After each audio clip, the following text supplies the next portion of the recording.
नमस्कार दोस्तों, स्वागत है आप सभी का आपके अपना यूट्यूब चैनल रेनबो कैंपस में।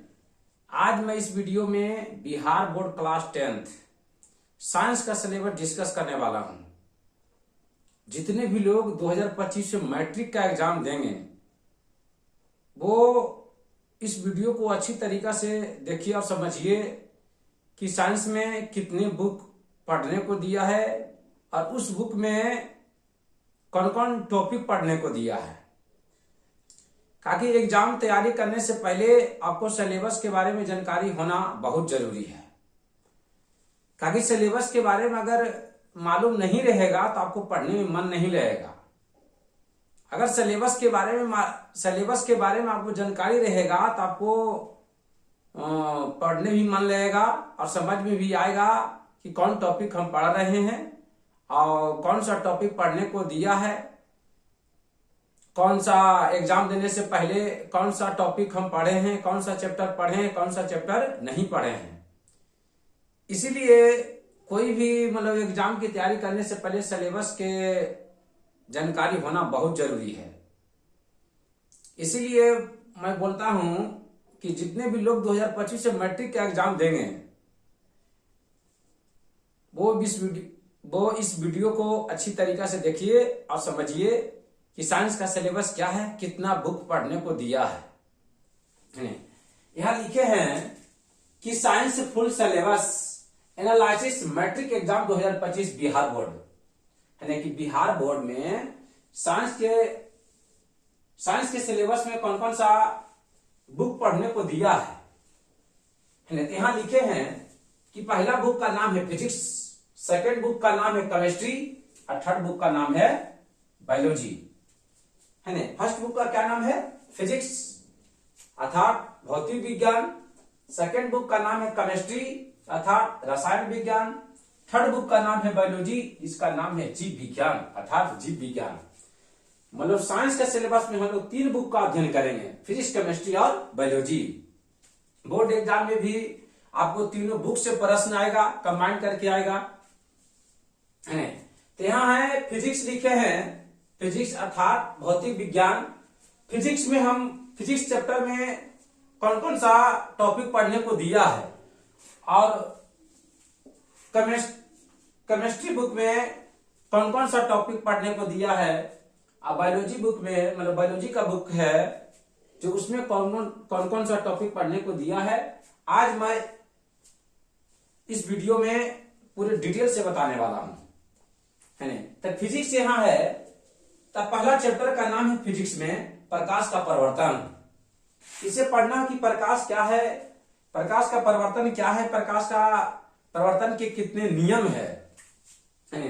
तो फर्स्ट चैप्टर में दर्पण से रिलेटेड अध्ययन करना है इसमें, है ना। दर्पण के बारे में अध्ययन करेंगे हम लोग, है ना। फिजिक्स में फर्स्ट चैप्टर का नाम क्या है? प्रकाश का परिवर्तन। इसमें दर्पण से रिलेटेड के बारे में अध्ययन हम लोग करेंगे। अगला चैप्टर का नाम है प्रकाश का अपवर्तन। प्रकाश का अपवर्तन, इस चैप्टर में हम लोग लेंस के बारे में अध्ययन करेंगे, है ना। इस चैप्टर में लेंस के बारे में हम लोग अध्ययन करेंगे। अगला चैप्टर का नाम है मानव नेत्र। अगला चैप्टर का नाम है मानव नेत्र। इस चैप्टर में हम लोग डिस्कस करेंगे दृष्टि दोष, कि दृष्टि दोष क्या है, यह कितने प्रकार का होता है ना। सब आप जानते हैं, निकट दृष्टि दोष, दूर दृष्टि दोष और जरा दृष्टि दोष।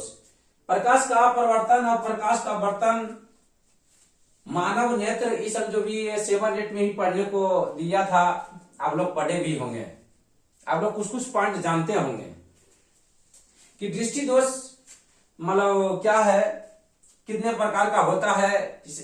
हम लोग यहाँ अध्ययन करेंगे। हम लोग दृष्टि दोष 3 प्रकार का होता है, निकट दृष्टि दोष, दूर दृष्टि दोष और जरा दृष्टि दोष। निकट दृष्टि दोष क्या है, कैसे उत्पन्न होता है, कैसे दूर किया जा सकता है। दूर दृष्टि दोष क्या है, कैसे उत्पन्न होता है, कैसे दूर किया जा सकता है, ऐसा पढ़ना है। जरा दृष्टि दोष के बारे में पढ़ना, दृष्टि दोष के बारे में अध्ययन करेंगे। मानव नेत्र पूरे आंख के बारे में हम लोग डिस्कस करेंगे, पूरे आंख के बारे में हम लोग डिस्कस करेंगे। अगला चैप्टर का नाम है विद्युत धारा, है ना। इस चैप्टर में जाने करंट का फ्लो कैसे किस प्रकार होता है ना। फोर्थ चैप्टर में हम लोग जानेंगे करंट का फ्लो किस प्रकार होता है, विद्युत धारा। पांचवा चैप्टर का नाम इसी से रिलेटेड है, पांचवा चैप्टर का नाम है विद्युत धारा का चुंबकीय प्रभाव, विद्युत धारा का चुंबकीय प्रभाव इसी रिलेटेड है। छठा चैप्टर का नाम है ऊर्जा के स्रोत है, छठा चैप्टर के नाम है ऊर्जा के स्रोत। फिजिक्स में है आप लोगों को प्रकाश का परिवर्तन और प्रकाश का वर्तन बहुत इंपॉर्टेंट है, जो इस चैप्टर से बोर्ड एग्जाम में बहुत प्रश्न आता है, इसीलिए आपका मतलब 2 चैप्टर बहुत इंपॉर्टेंट है ना, प्रकाश का अवर्तन और प्रकाश का परिवर्तन और प्रकाश का अवर्तन। प्रकाश का परिवर्तन में दर्पण के बारे में डिस्कस करना है, प्रकाश का वर्तन में लेंस के बारे में डिस्कस करना है। इसे बताएं आपको दृष्टि दोष कैसे होता है, क्या है दृष्टि दोष, कितने प्रकार का होता है, ये सब के बारे में डिस्कस करना है मानव गणित में। अगला चैप्टर है विद्युत धारा, ये बताएंगे करंट का फ्लो कैसे होता है, ये सब पढ़ने में है। उसी से रिलेटेड है ना, चौथा चैप्टर से रिलेटेड है पांचवा चैप्टर विद्युत धारा का चुंबकीय प्रभाव, और छठा चैप्टर है तो छोटा चैप्टर है ऊर्जा के स्रोत, ऊर्जा क्या है ना, यही सब के बारे में पढ़ना है।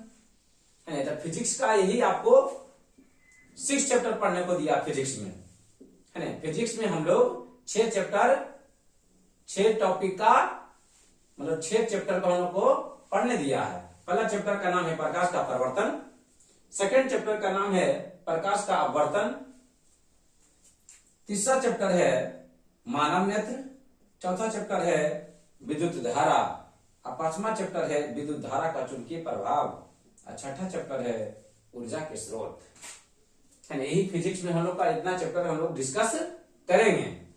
आगे केमिस्ट्री, दूसरा बुक क्या है केमिस्ट्री अर्थात रसायन विज्ञान। इसमें पहला चैप्टर पढ़ने को दिया है रासायनिक अभिक्रिया एवं समीकरण।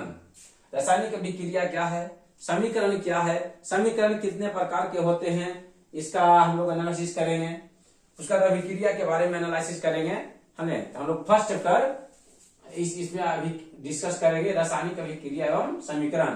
केमिस्ट्री बुक का फर्स्ट चैप्टर का नाम है रासायनिक अभिक्रिया एवं समीकरण। दूसरा चैप्टर का नाम है अम्ल भस्म एवं लवण, दूसरा चैप्टर का नाम है अम्ल भस्म एवं लवण, मतलब अम्ल क्या है। तो आप लोग E7 पढ़ चुके होंगे, पढ़े होंगे क्या, वे पदार्थ जो स्वाद में खट्टा होता है ना, क्या अम्ल कहलाता है। अच्छा नहीं पढ़े होंगे, वे पदार्थ जो स्वाद में कड़वा होता है ना, आप लोग जानते होंगे। तो हम लोग सेकेंड चैप्टर में अध्ययन करेंगे अम्ल भस्म एवं लवण है ना। अम्ल का पीएच मान क्या है, भस्म का पीएच मान क्या है, ये सब हम लोग डिस्कस करेंगे। उसके बाद हम लोग पढ़ेंगे धातु और अधातु है ना।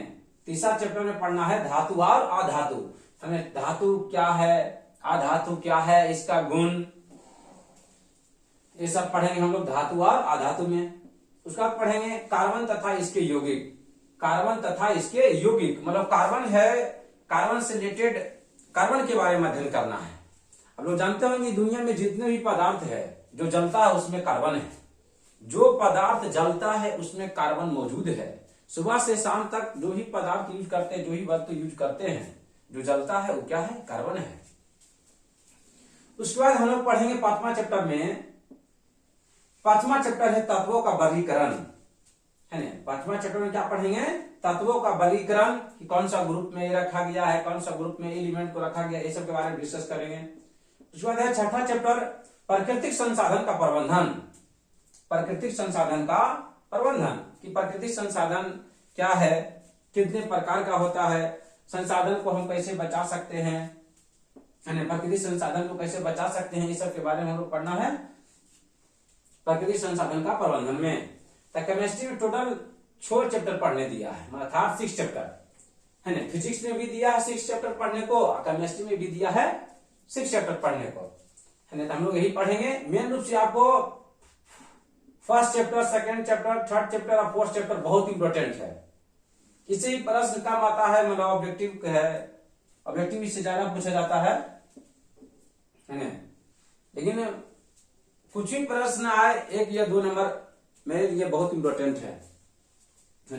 यही हम लोग दूसरा फर्स्ट बुक को अध्ययन किए फिजिक्स, और दूसरा बुक को अध्ययन केमिस्ट्री, और तीसरा बुक पढ़ना है बायोलॉजी इसको हिंदी बोलते हैं जीव विज्ञान, है ना। बायोलॉजी क्या है? जीव विज्ञान। जैसे पहला चैप्टर में पढ़ने का दिया है जय प्रक्रम पोषण, है ना, जीव जंतु में पोषण कैसे होता है। दूसरा चैप्टर है शोषण। शोषण के अंदर इसे पढ़ना है क्या हम लोग ग्रहण करते हैं, क्या छोड़ते हैं, ये सब पढ़ना। शोषण चैप्टर पढ़ना है। परिवहन, अब लोग जानते हैं परिवहन का मतलब होता है इसी मेरा बॉडी में ऑक्सीजन कौन ले जा रहा है, कैसे बाहर निकल रहा है, एक स्थान से दूसरे स्थान तक कैसे पहुंच रहा है, इस प्रकार हम लोग परिवहन में पढ़ेंगे। उसके बाद पढ़ेंगे उत्सर्जन। उत्सर्जन के बारे में होता है, इसका अर्थ होता है शरीर से बेकार पदार्थ को बाहर निकालना, उत्सर्जन के बारे में पढ़ना है। उसके बाद है पांचवा चैप्टर है नियंत्रण और समन्वय। नियंत्रण और समन्वय, इसमें पढ़ना कि मेरा माइंड पूरा बॉडी को कैसे कंट्रोल करता है, मेरा माइंड मतलब मेरा दिमाग कैसे पूरे बॉडी को कंट्रोल करता है, इसी चैप्टर में पढ़ना नियंत्रण और समन्वय में। उसका पढ़ना है जनन। जनन का अर्थ होता है अपने जैसा संतान को उत्पन्न करना, इसमें पढ़ना है जनन क्या है, जनन कितने प्रकार के होता है, इस सब के बारे में डिस्कस करने। जनन का अर्थ होता है अपने जैसा संतान को उत्पन्न करना, अपने जैसा जो जैसा जीव रहेगा उसका संतान उत्पन्न करेगा। उसका पढ़ना है आनुवंशिकता तथा जैव विकास। आनुवंशिकता तथा जैव विकास के गुण के बारे में पढ़ेंगे। से आप लोग बोलते हैं कि बिल्कुल जैसे कि हम अब दोनों भाई हैं तो घर में बोलते जैसे कि मान ले कि लगता है पापा के जैसा है, ये दादा के जैसा है, ये मेरा भाई के जैसा है। इस प्रकार जिसे गुण मिलता है, डीएनए किस प्रकार मिलता है, कैसे दिखाई पड़ता है, ये सब के बारे में हम लोग डिस्कस करेंगे। अगला है 8वां चैप्टर में हमारा पर्यावरण, कि पर्यावरण क्या है, पर्यावरण कैसे प्रदूषित हो रहा है, कैसे उसको हम स्वच्छ बनाएंगे, यही सब हम लोग पढ़ना है हमारा पर्यावरण के बारे, पर्यावरण में,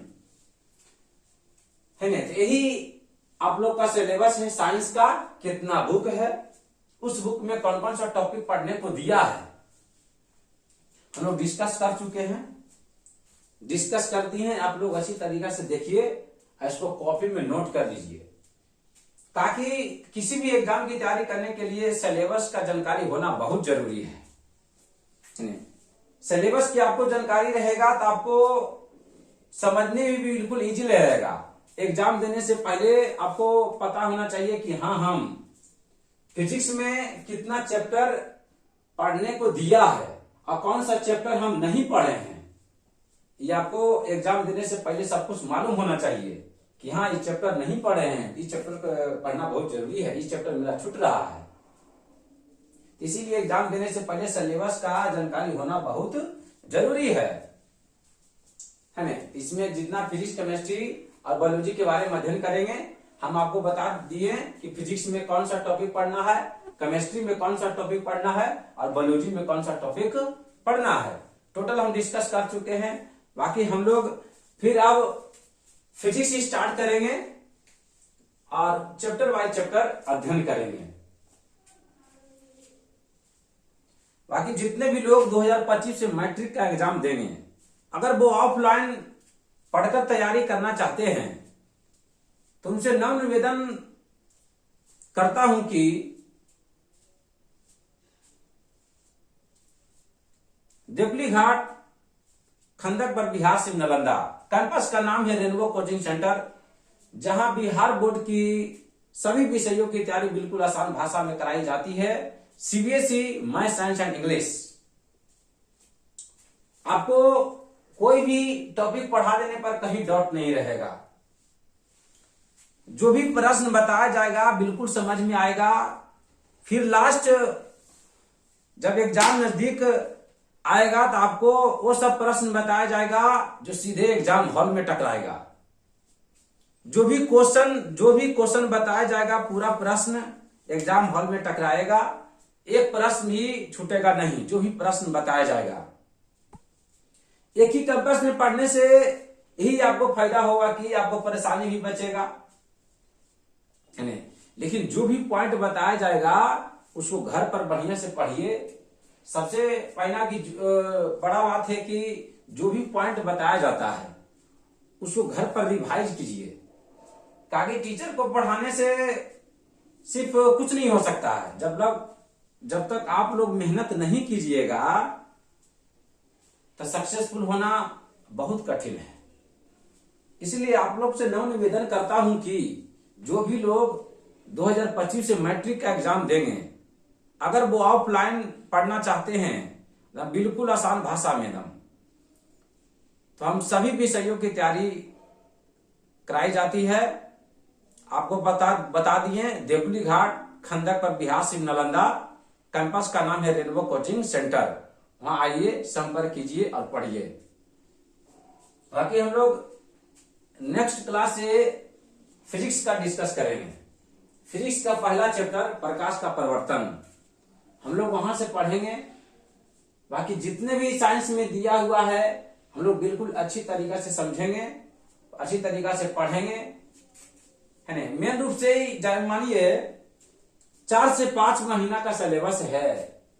4 से 5 महीना में आपको टोटल साइंस का 3 फिजिक्स, केमिस्ट्री और बायोलॉजी टोटल सिलेबस खत्म कर दिया जाएगा।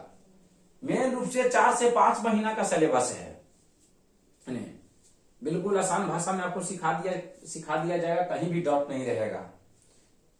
बाकी ठीक है, जितने भी पॉइंट बताए हैं आप लोग कॉपी में नोट कर लीजिए। बाकी नेक्स्ट वीडियो में मिलेंगे। Thank you all of you.